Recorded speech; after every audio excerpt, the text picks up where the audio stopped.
ఈ రోజు ఎన్నికలు జరుగుతా ఉన్నాయి. 606 మంది 2025 సెప్టెంబర్ 30వ తారీఖు వరకు మీ కంపెనీలో 625 మంది కార్మికుల లిస్ట్ ఉంది. కానీ ఈ 4 నెలల్లో దాదాపు 15 మంది కార్మికులను ఈరోజు టర్మినేట్ చేసి భయపెట్టించి బయటకు పంపిస్తున్న యజమాని చెప్పేసి కూడా ఒక్కసారి కార్మిక సభలో గ్రహించాలి. మా యూనియన్ జనరల్ సెక్రటరీ వేరు ఏం తప్పు చేశాడు? యూనియన్ పెట్టాడు, కొట్లాడాడు. యూనియన్ కోసమో ఈ రోజు కంపెనీలో అనేక రకాల ఏ సమస్య ఉన్నా శక్తి మేరకు పనిచేస్తా ఉన్నాడు. కానీ ఎన్నికలు వస్తే మన సిఐటి వాళ్ళు గెలుస్తారు. సిఐటి గెలిస్తే యజమానులు ఒక ఆటలు సాగవు. కాబట్టి భయపెట్టడానికి మా నాయకులను భయపెట్టడానికి మా యూనియన్ జనరల్ సెక్రటరీని బయట పెట్టి మీ అందరికీ తెలుసు.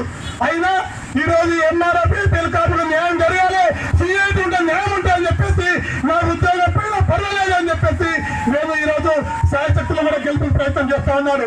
అందుకే కార్మిక సోదరులారా ఈ రోజు ఆలోచించండి. ఈ రోజు సిఐటియు నీతిగా నిజాయితీగా ఈ ప్రాంతంలో జైరాబాద్ నుంచి పటంచేరు వరకు అనేక కంపెనీలలో కూడా సంఘాలు పెట్టి కార్మికులకు మెరుగైన సౌకర్యాలు చేత సంఘం సిఐటి సంఘం ఆదరించండి. చుక్కగుర్తులో ఓటేయండి.